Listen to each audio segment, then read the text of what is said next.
বলা হয়েছে 3/15 ও 7/15কে যোগ করতে এবং সরল আকারে প্রকাশ করতে।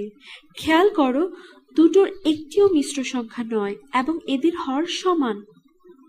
দুটো ভগ্নাংশের হর একই, তা হলো 15।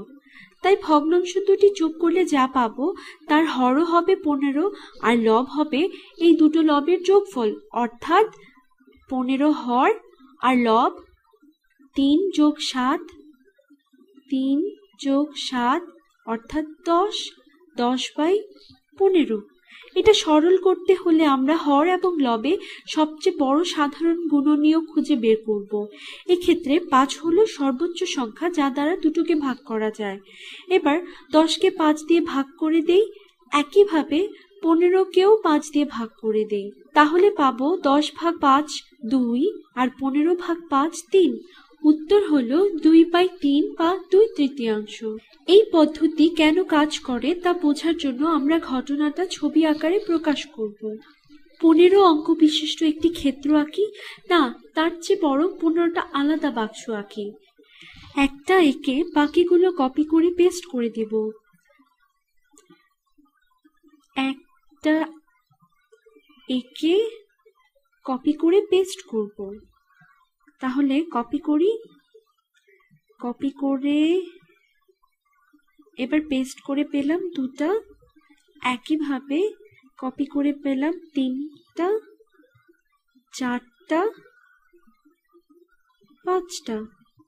এবার এই পুরোটা কপি করে বসিয়ে দিই। এই পেলাম 5টি একসাথে কপি করে, এবার পেলাম 10টি বাক্স। আবার পেস্ট করে পেলাম 15টি বাক্স। ছবিটা দেখে চকলেট বারের কথা মনে পড়ছে। এখন দেখি 3/15 জিনিসটা দেখতে কেমন। 15টা খণ্ডের মধ্যে 3টা নিলেই তো পেয়ে যাব 3/15 অংশ। একটা, দুইটা, এই 3টা। এবার এটার সাথে আমরা যোগ করব 7টি 1/15 অংশকে বা একটি 7/15 অংশকে। আগে যেটুকু পেয়েছি তার সাথে যোগ করছি 1 2 3 4 5 6 7। এই পুরো অংশে কয়টি খণ্ড আছে তাহলে? 1 2 3 4 5 6 7 8 9 10টি, অর্থাৎ 15 ভাগের 10 ভাগ। এটা 2/3 সমান কেন, এখন সেটা দেখো। চকলেট বারই বলি, চকলেট বারটা 3টা সমান ভাগে ভাগ করি। প্রতি অংশে থাকবে 5টা করে খণ্ড। এই 5টা নিয়ে একাংশ, তারপর 5টা নিয়ে আরেক অংশ, আর বাকিটা নিয়ে আরেকটা অংশ। এখন তো দেখতেই পাচ্ছ যে 3 ভাগে 2 ভাগ আমরা দাগ দিয়েছিলাম। 3টা থেকে এই 2টা আর এই অংশটুকু দাগ দিইনি, সুতরাং 10/15 আর 2/3 আসলে একই জিনিস।